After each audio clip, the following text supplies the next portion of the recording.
بسم الله الرحمن الرحيم. الحمد لله، الصلاة والسلام على رسول الله محمد وآله وصحبه ومن اهتدى بهداه. رب اشرح لي صدري ويسر لي أمري واحلل عقدة من لساني يفقهوا قولي. تفسير سورة مائدة قيشتنا آياتي النواة كلآيات النواة ودواتر دا خواهي ورباسي حكمي عرق مادة سرخوشكركان وهروا قمار وبخت قرتنوا ودواترش باسي أحكامي راو كردن لكاتي إحرام بستن بحج عمره. آتي كم خواهي قورك باسي عرق دكا طبعا أو كوتا آياتك خواهي قورك لسر حرام كردن عرق ناردوية يخواره كبيغمبر هات صلى الله عليه وسلم خلقي قريش ودور بركي همويان يان دتوانين بلين زورينيان آلودي عرق خواردنوا مادة سرخوشكركان بوبون خواهي قورش هل لسورة مكية كان را بإشارة آماجا لسورة نحل خواهي قور باسي خرابي أو مادة سرخوشكرانة دكات كلا خرما ولا تري دروز ذكرين دواتر لسورة بقرة خواهي قور باسي عرق خوارنوي دكا بلام حرامي ناكا تنها دفرمي الزرر وزيانة كيان زياتر لقازان زكي. طبعا بو آياتا مجموعة كي زوري صحابة وازيان هنا دواتر خواهي قور باسي كرت كتنها لنويج دا صحابة كان هاولا كان بويان نية طبعا عرق خونوا چونك اقل لكاتي نويج دا عرق بخونوا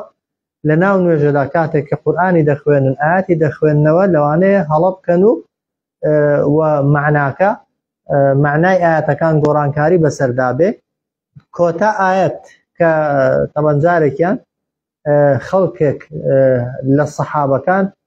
طبعا عرقيان خوار بويو كحرام نبو أو كاتا ليان بو بشر بهو يوي كسرخوش بونو آقان لخويان نبوه زورك لمفسرين دفرمون إمام عمر تمناي كردو داواي كردو طاراوته وكخواي قورا آياتك بنيري بيكجاري عرق خوارنوا لسر مسلمانان حرام كا خواي قورج لسر داواي أوي وهروها بتمناو خوزقاي أوي أو آياتي ناردو تخواري طبعا بو هتا قيامتي خواي قورا همو اوشتاني كدبنا مايي لابردني عقل انسان هر ناويشي هبت وهر پيناسيشي هبت خوارنو بديا خواردن بي بون بكري دياتان بكري يعني بدرزي وكو علاج طبعا و لكسكي بكا كسكا هوشي نمينه بكردي هرچي هوشي انساني ببا هرچي عقل انساني بباتو زيان بجستي انساني بگينه خواهي قورا بو هتا حرامي كر كآتا خواره صحابة كاني پیغمبر صلى الله عليه وسلم اوي تا او كادوازيان نهينا بو بي مناقشة كردنو بي سيودو اوي هيان بو العرق هر همويان رشد كزورك ل ميجو نوسكان واواني الراوي فرمودو او كاني پیغمبر صلى الله عليه وسلم دلين ناو مدينة هندك شويني وكو اوي لي هاتكوكا وكو جوغلي يعني عرقك هنده زور بو جوغلي دكر چونك هر يكي لمال خوي او دبو قاپشتاني كعرقي تدابو هناويانا رشتيانا بوي فرمانكي خوازي بجيكنو وزوش يكسر لقل هاتني آياتك وبسني آياتك جبجيان كردوا جاء آياتك فرمد يا أيها الذين آمنوا أي أوانيك باورتان هناوا أوانيك خوتان بباوردان دزانا إنما الخمر بيقمان خمر يعني أوشتي كده يخوي وعقلت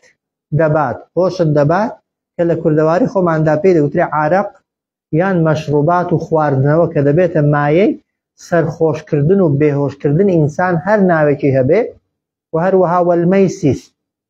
قمار كردن كهم عند زانين ها قمار او كدو كزبيك ولي كانوا يكان فتريكي قازان زكاوي كان لناكا وزريريكي زور دكا والأنصاب وهروها بتبرستي دارو بربرستن غير خوا برستن أو سي والأزلام أزلام يعني بكردي بخد قرتنوا بلام أزلام کاتی خۆی کۆمەڵێک تەختە بوون، یعنی تەختەیەکی سێ گۆشەیان دروست کردووە سێسەر، دەڵێن لە شوێنێکیان ئەگەر کەسێک ویستی بێتی ئیشێکی بکە، لە شوێنێکیان نووسیوە ئەمەڕەنی ڕەبی، لە شوێنێکی نووسیویانە نەهانی ڕەبی، لە شوێنێکیش نووسیویانە سەکەتە. هەڵیان داوە تەختەکە، ئەگەر ئەمەڕەنی ڕەبی هات پێی ئیشەکەیان کردو، یعنی بە حسابی خۆیان خێری تێدایە. ئەگەر نەهانی ڕەبی بە یعنی ئیشەکە شوم و بەدبەختە مەیکە، ئەگەر سەکەتەکەش بە یعنی ئەوەکەیان دووبارە دەکردەوە دار هاویشتنەکە، ئەوەی کە بە کوردی یعنی ئەوەی ئێمە کە پێدەوترێت بەختگرتنەوە، خۆدانە دەست تەختەیان هێندێک شت کە بەهۆیەوە تووشی شومی ببی کە هیچ ئەسڵ و ئەساسێکی نییە کە چاکە هێنان و خراپە هێنان،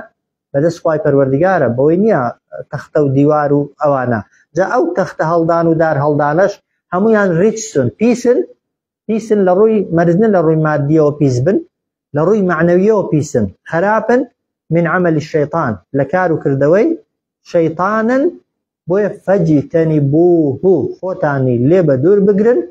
لعلكم تفلحون، بە ئومێدی ئەوەی ئێوە سەرفراز و بەختەوەر بن. یا ئەیها الذین ئامنوا، ئەی ئەوانەی کە خۆتان بە ئیماندار دەزانن و مسلمان دەزانن، ئینەما الخەمڕ، بێگومان خواردنەوە سەرخۆشکەرەکان یا خواردنی ئەو شتانەی کە دەبنە مای بێهۆشکردن، تەنانەت ئەگەر حەبیش بێ، ها ئێستا هەن خەڵک دەیخوا، یا دەرزی بێ لە خۆی دەی، یان موک نازانم ئەو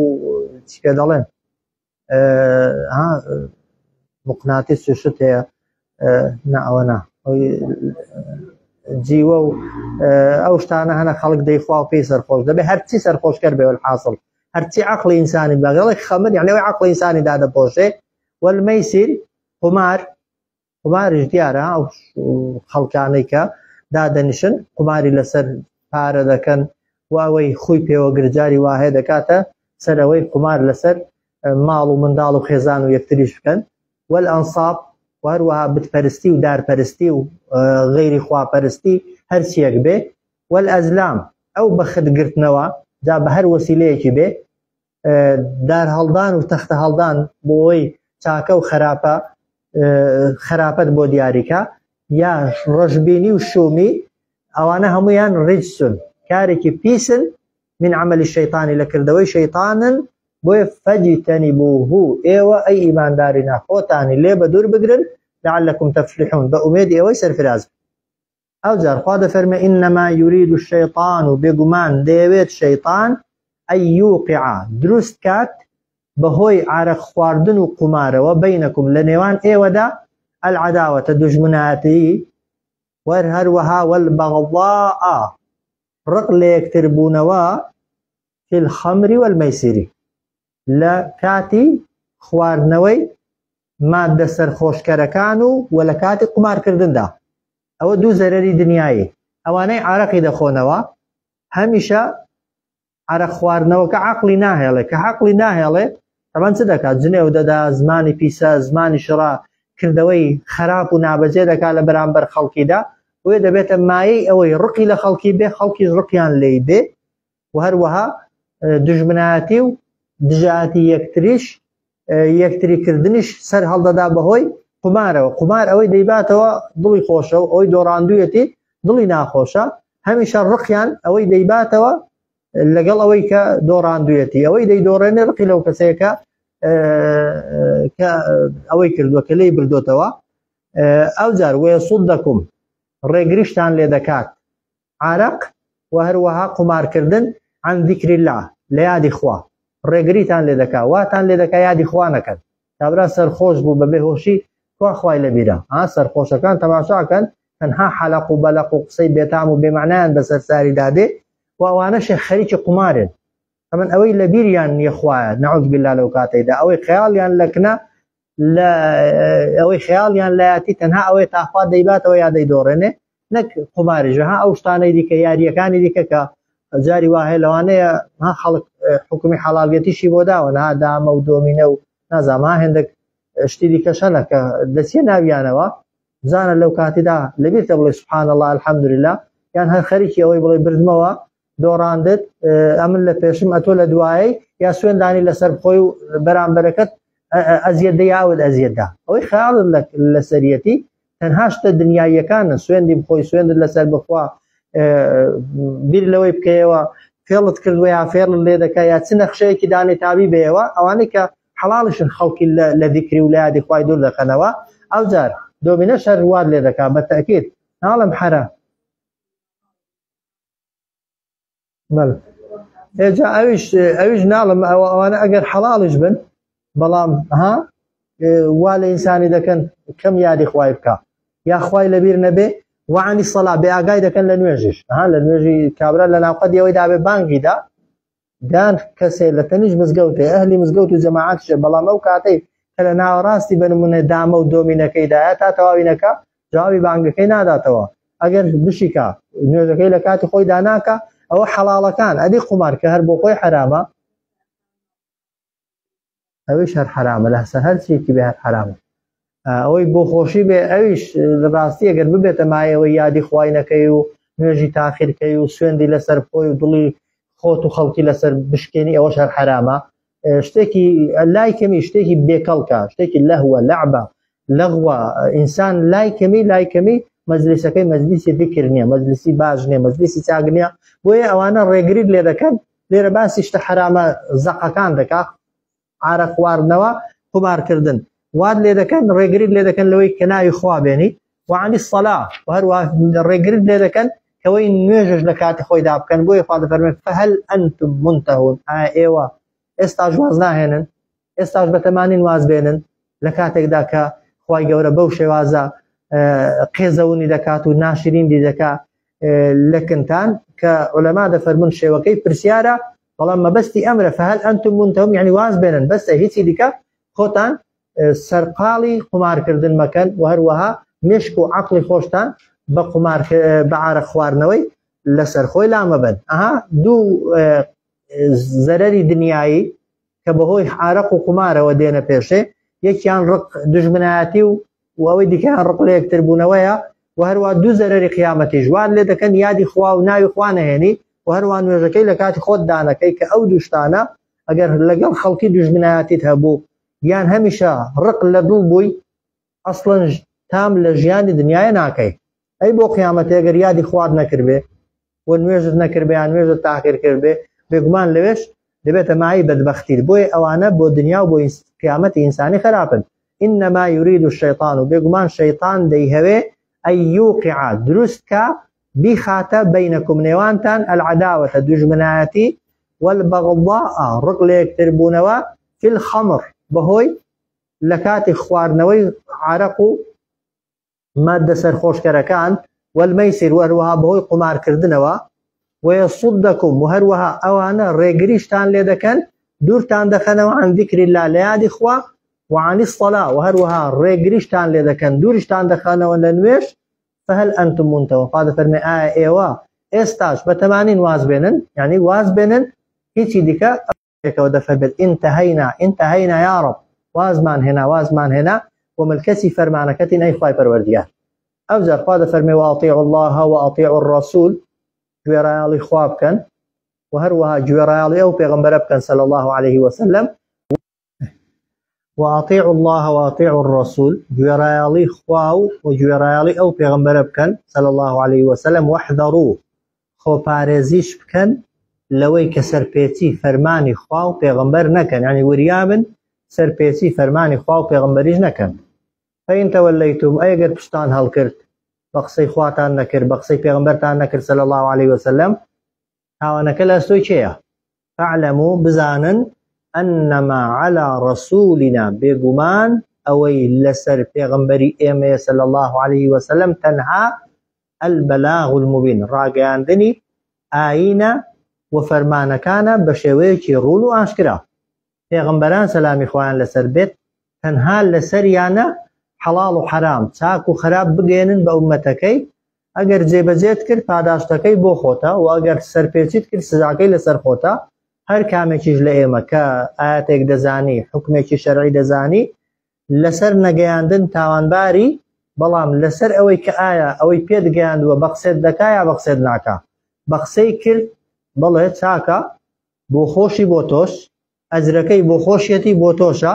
و ئەگەر سەرپێچی کرد بە قسەی نەکردی ئەتۆ ئەجری گەیاندنەکەت هەر دەست دەکەوێ ئەویش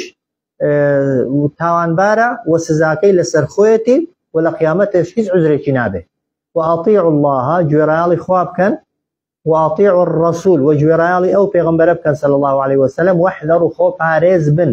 خۆ پارێز بن لە بێفەرمانیکردنی خوا و پێغەمبەر صلى الله عليه وسلم فإن توليتم أجر پشتان هەڵکرد بە قسەی خوا و پێغەمبەرتان نەکرد فاعلموا بزانن أنما بێگومان تەنها و تەنها على رسولنا لسر نێردراوانی ئێمە یا لەسەر نێردراوی ئێمە البلاغ المبين گەیاندنێکی ڕوون و ئاشکرا واجبە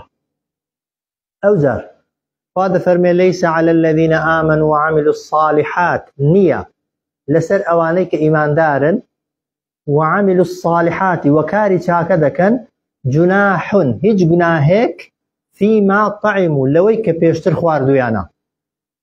کەسێک پێش هاتنە خوارەوەی ئەو ئاەتە کاتی خۆی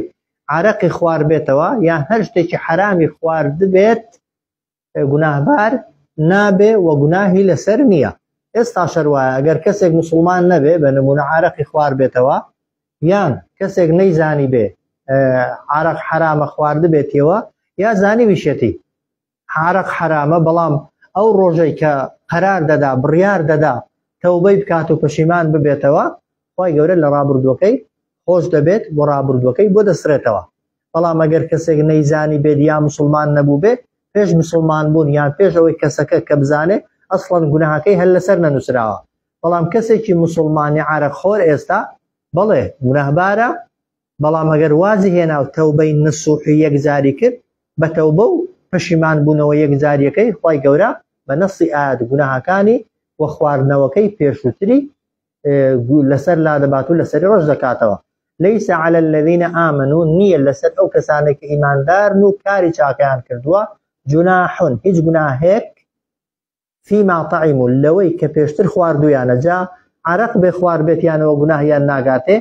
یان ئەگەر بە قومار پارەیەکیان دەستکەوت بێ پارەکەیان خوارد بێ بەڵام حرام نەبووە ئەو کاتە یان نەیانزانیوە گوناهبار نابن تەنانەت لە سوورەتی بەقەرەی هەمانە ڕیباش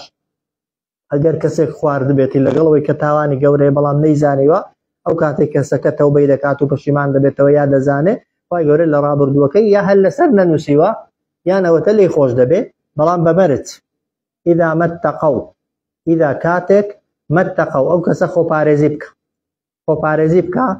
ئەوجار و ئامن و باوەڕدار بێ باوەڕی تەواو بێنێ بە ئاەتەکە بە هەموو حکمەکان و عامل و صالحاتی کاری چاکەش بکە مەرجی تەوبەی مەرجی ئەوەی کە ڕابردوود بستڕێتەوە و ڕابردوود لەسەر حیساب نەکرێ کاتێک کە خراپەیەکت کردووە لە دوای تەوبەکەی ئیتەقەو خۆپارێزی بکەیت جاریچکە نەیکەیەوە ئەوجار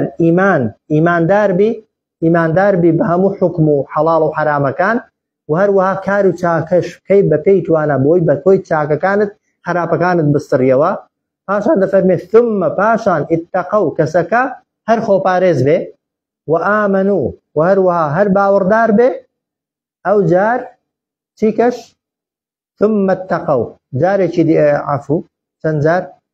ئیدا مەتەقەو و ئامنوا وعملوا الصالحات کاتێک خۆپارێز دەبێت و باوەڕدار دێنێتەوە ئەو کاری چاکە دەکا ثم اتقوا پاشان خۆپارێز دەبێت و ئامنوا هەر باوەڕدار دەبێ ثم اتقوا پاشان خۆپارێز دەبێ ئەوجار و ئەحسنوا دەبێتە کەسێکی چاکەکاریش چاکەکار تەمان دەرەجەی لە تەقواداری بەهێزترە یعنی دەگاتە مەرتەبەیە کە ئەگەر کەس ئاگاشی لێ نەبێ قوماریشی بۆ بێتە پێشێ عرەقیشی بێتە پێشێ حرامیشی بۆ هەڵکەوێ گوناهیشی بۆ هەڵکەوێ نایکا لەبەر چێ لەبەر خۆی نەک لەبەر خەڵکی والله يحب المحسنين خۆی گەورە خۆشی دەون ئەوانەی کە چاکەکارن چاکەکار چێن ئەو کەسانەنە کە لە هەموو چرکە و سانیەکانی ژیانیاندا هەز دەکەن خۆی گەورە بەسەر سەریانەوەیە هەرچی بیکەن لە چاک لە خراپ خۆی گەورە دەیبینێ خەڵک بیان بینێ یان نەیان بینێ وەکو یەک طبعا خۆپارێزی دەکەن ئەسڵەن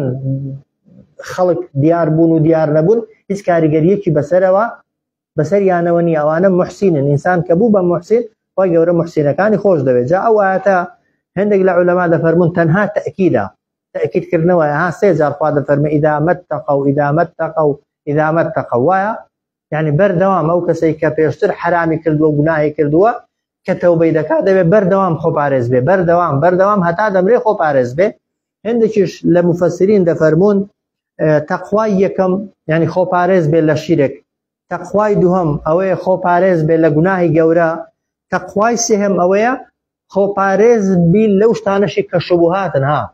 كميليان بلاي حرامي ده هي بلام دڵنیانی لە حەڵاڵیەتیان خۆ لەوانش دەپارێزی بۆی تووشی حرام نەبی وێ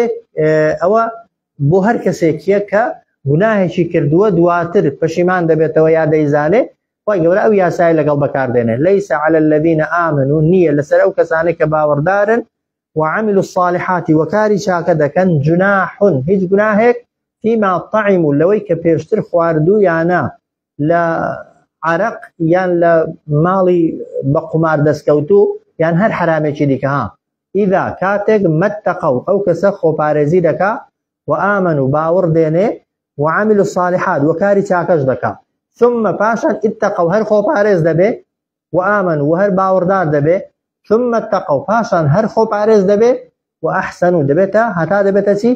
هەتا دەبێتە کەسێکی چاکەکار بەردەوام هەست بە مڕاقەبەی خوای دەکا خەڵک بیبینێ نەیبینێ ئاگای لێ بێ ئاگای لێ نەبێ لەبەر خوای کارەکەی ناکا والله يحب المحسنين خوای گەورە ئەو کەسانەی خۆش دەوێت کە محسینن چاکەکارن کە خوا خۆشی ویستی بەبێ گومانی هیچ کێشەیەکت نامێنێ ها چونکە خوا کەسێکی خۆش بووێ نە لە دنیادا تووشی شتێکی دەکات زەرەر بێ بۆ کەسەکەی و نە لە قیامەتێشدا بە هیچ شێوەیەکی خوای گەورە خۆشەویستانی خۆی ئەزیەت نادا و ناڕەحەت ناکە ئاەتی دواتر خوای گەورە باسی حکمی ڕاوکردن دەکا ڕاو لە ئەسڵدا حەڵاڵە نا ئەو ئاژەڵانەی کە دەخورێن لە حاڵەتی ئاساییدا دەکرێت ڕاویان کەی و تەمەن یاسا و ڕێسای تایبەتیشی هەیە لە سەرەتای سوورەتەکەیدا باسمان کردن کە ئەوانەی ڕاو دەکرێن هەندێک جار فریای سەربڕینیشیان ناکەوی وایە بەڵام خوای گەورە خواردنەکەی هەر حەڵاڵ کردوون بەڵام لە کاتێکدا کە چوویە حەجی یا چوویە عومرەی لەکوێ نیەتی دەستپێکردنی عومرەت هێنا لەکوێ نیەتی دەستکردن بە حەجت هێنا ها کە پیاوان لەگەڵ نیەت هێنانەکەیدا چ دەکەن بەرگەسپیەکەی دەپۆشن بەڵام ئافرەتان بەرگەکەی ناپۆشن بەڵام نیەتەکەی هەردێنن ئافرەتانیش کە نیەتی ئیحرامیان هێنا نیەتی دەستکردن بە واجباتی حەج و عومرەیان هێنا حتا ئەو کاتەی واجباتی عومرەی تەواو دەکەن تەمەن واجباتی عومرەی کۆتاشتی ئەوەی کە پرچی دەتاشێت یان ئافرەت پرچی کوور دەکەنەوە نابێ هیچ نێچیرێک ڕاوکەن وە کۆمەڵێک شتی دیکەش لەو کاتەیدا نابێ بکەن ئەوەی دەچێتە حەجێش لەکوێ جا ئێستا خەڵک بە تایارەی دەچێت بە سیارەی دەچێت بە قیتاری دەچێتەوەن ڕاوی هەر بۆ نایەتە پێشێ ها بەڵام جاران بە نمونە خەڵکی مەدینەی لە میقاتەکەیان و ئێمەش کە دەچین ها میقات لە ئەبیار عالیە لە ناو مەدینەیە ئەگەر بە پێیان بڕۆی هەفتەیەکی بەڕێوەیە کەسەکە 6 ڕۆژی بەڕێوەیە ئەو 6 ڕۆژە لە ڕێگای کاتی خۆی ئاژەڵی کێوی و حیواناتی کێوی و باڵندەی کێوی زۆر هاتوونە ڕێیان و زۆریشیان پێویست پێ بووە بەڵام لە ئیحرامدا بوون بە هیچ شێوەیەکی بۆیان دروست نەبووە دەستیان بۆ ببن جاخوا باسی ئەوەی دەکات دەفەرمێت یا ئەیها الذین ئامنوا ئەی ئەوانەی کە خۆتان بە باوەڕدار دەزانن لێبلوەنەکم الله بە دڵنیاییەوە تاقیتان دەکاتەوە خوا بشەیء من الصید بە شتێک لە نێچیر چۆن تاقیتان دەکاتەوە بە شتێک لە نێچیر تەنالوه ئەنی وای لێ دێ دەتوانن نێچیرەکە بگرن بەچی بیئەیدیکم بەدەست نێچیرەکە جاری وایە هێندە لێت نزیک دەبێتەوە هێندە بە ئاسانی دێتە نزیکت دەتوانی هەر بەدەست بیگری بەبێوە هیچی بۆ بەکاربێنی وەری ما حکم یان دەتوانن بەهۆی تیر و ڕمەکانتان بیان پێکن و ڕاویان کەن ئەی بۆ خوا ئاوە بۆتان ئاسان دەکا لیعلم الله بۆ ئەوەی دەری خاخوا بیناسێنێ خوا من یەخافه چێ لە خوا دەترسێ بالغەیب بە پەنهانی جاری وا هەیە ئاگاتان لێ بێ خوای گەورە کە خۆشیەکت بۆ دێنێتە پێشێ تەنها و تەنها ئامانجی ئیمتیحانی تۆیە ها تاخوا ئەگەر خۆشیەکەت وەرگر شکری خوای دەکەی یا نایکەی وایە وەجاری واشەیە خوای گەورە خراپەیەک تاوانێکت هێندە بۆ ئاسان دەکا ئامانج لی تەنها ئیمتیحانکردن تا لە شوێنێک لە جێگایەک گوناهێکت بۆ دەڕەخسێنێ لەوانەیە نەفست زۆر حەزی لێ بێ زۆر پێی خۆش بێ سەیری ئەو لای خۆشت دەکەی هیچ کەس ئاگای لێ نییە و خوا بۆچی ئەو گوناها ئەو خراپەی ئاوا بۆ ئاسان کردووی تا تاقت کاتەوە تا ئیمتحانت کات تا دەرخا تا خوا لەو کاتانەشدا کە کەس ئاگای لێ نییە لە خوای دەترسێ یا ناترسەی لیعلم الله بۆی بناسێنێ خوا من يخاف چێ لە خوا دەترسێ بە پەنهانی بۆیە فمن اعتدى بعد ذلك هەر کەسێک سنوور بەزێنی بکە دوای هاتنە خوارەوەی ئەو ئاەتە یعنی ڕاو بکە دوای هاتنە خوارەوەی ئەو ئاەتە فله عذاب ئەلیم بۆی ئامادەکراوە سزایەکی زۆر بەئێش داوا ئێستا لە ئەناڵم ئێمە زۆر قەدری ئەوەکەی نازانین ها بەڵام جاران لە سوڵحی حودەیبیە سەحابەکانی پێغەمبەر صلی الله عليه وسلم بە ئیحرامەوە بەرەو مەکەی ڕۆیشتن فعلا دەڵێن خوای گەورە هێندە خواردنەوەشیان زۆر پێ نەبووە لەو ڕێگایانە خواخوایان بووە ئاژەڵێکی کێوی کە ئاژەڵی کێوی خواردنەکەشی تایبەتە دەوان زۆر زۆر جیاوازە لەوەی کە بۆ خۆشت بە خێوی دەکەی ئەدی لەگەڵەوانەی ئێستا بە دەرسی و دەرمان گەورەیان دەکەن دنیایەک فەرقیان هەیە لە ئاژەڵێک کە پێویستت پێیەتی برسیتە زۆر حەز لێتی ئاسانیش دەتوانی ڕاویکەی بەڵام خوا پێی گوتووی مەیکە تا کە خوا دەیهێنێتە نزیکت و ئاسان دەتوانی بیگری بەڵام ئەتۆ دەیگری بە ئەمری خوای دەکەی یا نایگری خوای گەورە ئیمتحانت دەکات جا ئەوە لە سوڵحی حودەیبیە دەفەرمون بە شێوەیەک خوای گەورە یعنی ئەو ئاژەڵە ئەوانەی چی پێ دەڵێن کێویانەی بۆ سەحابەکان ئاسان کرد بوو لە ناو خیوەت و لە جێی حەوانەوەی داهاتنە سەر کۆش و بندەستیان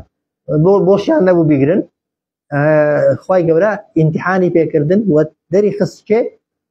لە تەنهاییشدا کەس ئاگای لێ نییە لە خوای دەترسێ و چێش ئەگەر خەڵک ئاگای لێ نەبێت گوێ ناداتە ئەمری خوای گەورە و تەنها حسابی خەڵکی دەکات یا ئەیها الذین ئامنوا ئەی ئەوانەی کە باوەڕتان هێناوە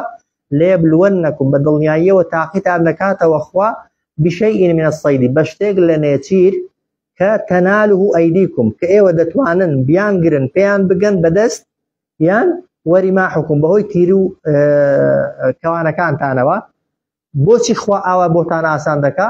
لیعلم الله بۆی بناسێنێ خوا ئاشکرای بکا خوا من یخافه چێ لێی دەترسێ بالغەیبی بە پەنهانی فمن اعتدى هەر کەسێک سنوور بەزێنی بکا بعد ذلك دوای ئەوە فله عذاب ئەلیم بۆی ئامادەکراوە سزایەکی بەئێش جاوە ئاەتەکە ئەگەر بڵێن خۆیمە ڕاوی ناکەین و خۆیمە هیچمان نایەتە پێشێ تا بیکوژین و یا پێویستمان پێی نییە وانە تەوانەها بڕۆ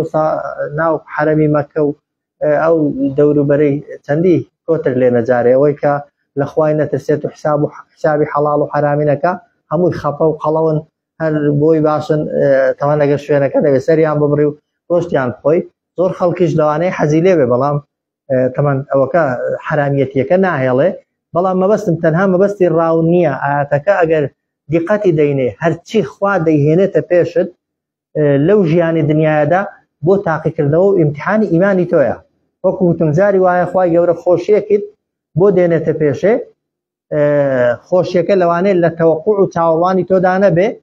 بەڵام حکمتێک لەوەیدا هەیە کە خوا لای کەمی دەیەوێت تۆ بەو نیعمەتەی تاقیکاتەوە تا خوا شکری خوا دەکەی یا ناکەی بەعکسیشەوە جاری وایە خوای گەورە خراپەیەکت ناڕەحەتیەکت ئەزیەتێکت ئازارێکت دێنێتە پێشێ بەبێ هیچیشت کرد بێ وایە تەنها بۆ ئیمتحان بۆ تاقیکردنەوە تاخوا لە ناخۆشیدا سەبر دەگری خەڵک ئاگای لێ نییە بێ ئەمری خوای دەکەی یا نایکەی بۆیە ئەو شتانەی لە دنیادا هەنە هەمووی بۆ ئیمتحان و تاقیکردنەوە ئاەتی دواتر دەفەرمێت یا ئەیها الذین ئامنوا ئەی ئەوانەی کە ئیمانتان هێناوە لا تقتلوا الصید مەکوژن نێچیر وانتم حرم ئەو کاتێک کە ئێوە لە ئیحرامدان تا لە ئیحرامدانە ها پیاوان هەتا بەرگەسپیەکەیان لەبەردابێ ئافرەتانیش تا ئەو کاتەی گوتم واجباتەکانی عومرەیان حەج تەواو دەکەن کە کۆتا واجبات لە حەجش لە عومرەش ئەوەیە کە پیاوە سەری دەتاشن ئافرەتان پرچیان لێ دەکەنەوە تۆزێک کۆتا واجباتی حەج و عومرەی ئەوەیە تا ئەو کاتە نابێ ڕاوی بکەی ئەوانەی خۆتان بە ئیماندار دەزانن مەکوژن هیچ نێچیرێک ئەو کاتێک کە ئێوە لە ئیحرامدان ئەدی ومن قەتەلەه هەر کەسێک کوشتی نێچیرێکی کوشت منکم لە ئێوە متعمدا بەئەن قەست يسيبك فجزاء يعني سزاكي تولكيتيا مثل ما قتل من النعم هاو شوي او شتيك كشتيتي لآجل حالين لي نعم بتشيو سيدا قدري وشتر مار بزن مانغا اگر اوي كشتوتا لشتا او كان شوية كان مثلا وشتريكي شوي راو كرد بيدا بيسبكي دبي وشتريكي مالي بكري لحرم مكة سري ببري بك خير بزنيكي شوي سر يعني كشت به بزنيكي مالي بكري سري ببري مثلا اوي ديكا مثلا قاو مانغاي نازام ليني يا ليني لا اگر هبن سرد ببري بيدا هاو شوكي او شوار شتانا اگر لا كهاو شويان هيا اگر لا اوكي شويكي دا كشتت دبي لماليكي دا هاو شوكي بكري ولا سري ببري بك خير او جار يحكم بها دا يعني بريار ددن لسري اي شيء يعني شوم زانين وكو يكن او كشتوته لقلوي ديكي خير دبي وكو يكبن ما دوما غاي بقديك يعني دوما ري بقديك يعني هم يراود كردوي ديكي خير دبي وكو يكبن يحكم به بريار ددن لسري ذوى عدل منكم دوك سيدات بروري خوتان حالي دبي دوكس كاوش عندي وكراود كردوا اوش دبي ببينن كديكري دبي برياري لسر بدن بلن او دو اجلا وكو يكن او جار غناها كر لسر لادته مرجه شريكيتيا او هديا بيبي بالغ الكعبه بيجين كعبه هديا يعني دبي بيك هديه بيك خير او مره نقبو خد بخوي او جار يا بفروشي بالغ الكعبه دبي بيجين كعبه جناو حرم مكه لناو حرم مكه او بمكه حسابا لو مكه ودور بري سري ببرو لي در خوار دي خلقي هجاري دي واضحه ادي اگر اود دزنكوت او كفاره يان دبي يان كفارتكي بريتي لشي اگر اجلك هاو شوي دزنكوت يا هاو شوي لو دزنكوت نتزاني كيا دبي كفارتكي بريتي لطعام مساكين خوار دندان بهجاران بس چند هجار نا او كسوين دنيا ها اگاتان ليبه سطجنيا قيمتك مثلا اگر وشترد بنمونه راو كرد به مثلا وشترد دزنا كيتا نرخي وشتركت بودا خملينن باشا او وشترك بك بارا وباركي بخواردن ده چند كسي بيتر دبن لاي كمي كرد به هر فقيري مستخواردن بده زمكي بيتر بخوا دبي اونده فقيري تركي دا وشترك لوانه اگر بفروشي وبخواردن دي لوانه صد فقير ودو صد فقير شي بيتر به وي او كاتك كفارتك اسانيه او عدل واض عليه قيش دزنكوت بارش النبو ها اجلك دنيا بكري ويا نيه بكري هاو شوي داني بارشت نيه او عدل ذلك صيام يا دبي باندازي او بروجبه عدل ذلك ها ان جا روجبه كسندكن اويش روجك ودروجني ها بكي اجلك بن من اگر مربه سيرك مركت كردوته بارا ويا باركشت خملاند وبخواردن سن خواردن سن كسيف بيتر دكا بر من اگر مركا باي اوي بسي كس تيري بي بخوا ده بسي روجي بگري باي 50 كسي بده 50 روجي بگري ها حالين چونكا ها كفارتي هر روجي كي چندا مست خواردنا رك كفارتي روجي كي ده بكي روجو اجا او هندق العلماء ده فرمون او كسك مخيره حالين لم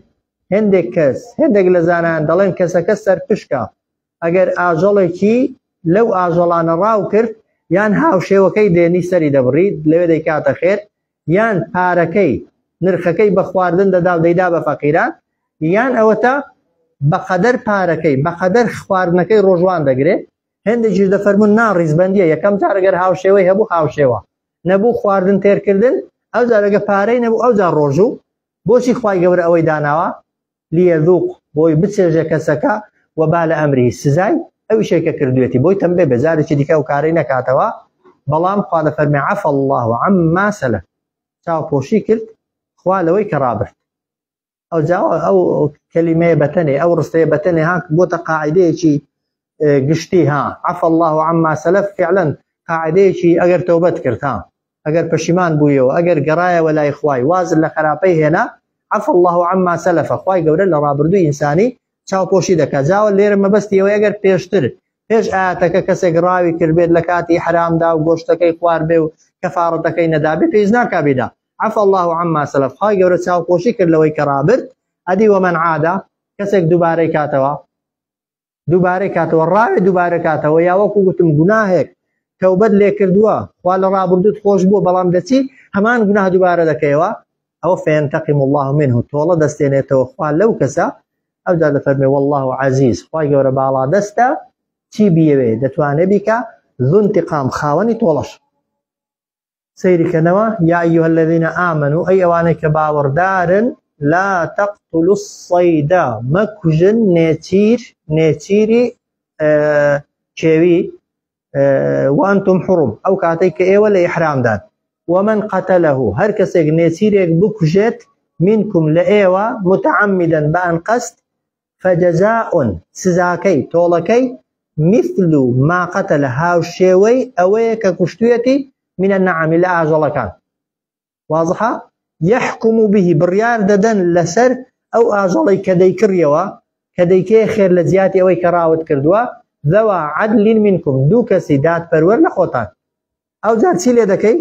خواردنەکەی چی لێ دەکەی هەدیەن یعنی دەیهێنی دەیکێ خێر بالغ الكعبەتی دەیگێنی بە کەعبە بەناو حەرەمی مەکە واضحە ئەو کەفارەتون یان دەبێ کەفارەتەکەی ڕەشکەرەوەکەی لابەری گوناهەکەی بریتە لە طعام و مەساکینە خواردندان بە هەژاران بە پێی قیمەتی ئاژەڵەکەی ها ئەو عەدل ذلك صیاما یان بە هاوشێوەی پارە و خواردنەکەی بە ڕۆژوو دەبی لیەذوق وبال ئەمری بۆی کەسەکە بچێژێ سزای ئەویشەی کە کردوویەتی عەفە الله چاوپۆشی کرد خوا عەمما سەلەف لەوەی کە ڕابرد ومن عادە هەر کەسێک گوناهەکە ڕاوەکە دووبارە کاتەوە فینتەقم الله منه خوای گەورە تۆڵەی لێ دەکاتەوە والله عەزیز ذو انتقام خوای گەورە زاڵە و خاوەنی تۆڵەشە ئەگەر کەسێک کوێلەکەیەکی ڕاوکە یا کۆترێکی ڕاوکە خۆ کۆتر و کوێلەکە تەمەن هاوشێوەیان هەیە بەڵام ناکرێ تەمەن هاوشێوەکەشیان هەر ئەوەنە هەر کێوین ماڵیان نییە ئەوە دەبێت لەو کاتەیدا قیمەتەکەی ها کەسەکە کۆترێکی بکوژێ بنمونە ها کۆتری زۆر لێنە بان قەس دەبێت کەس دوو کەسی دادگەر قەرار دەن ئەو کۆترە چەندی دەکا پارەی ئەو کۆترەی بە خواردندا خواردنەکەش دەخواردی کەسە فەقیرەکەیدا وصلى الله على سيدنا محمد وعلى آله وصحبه أجمعين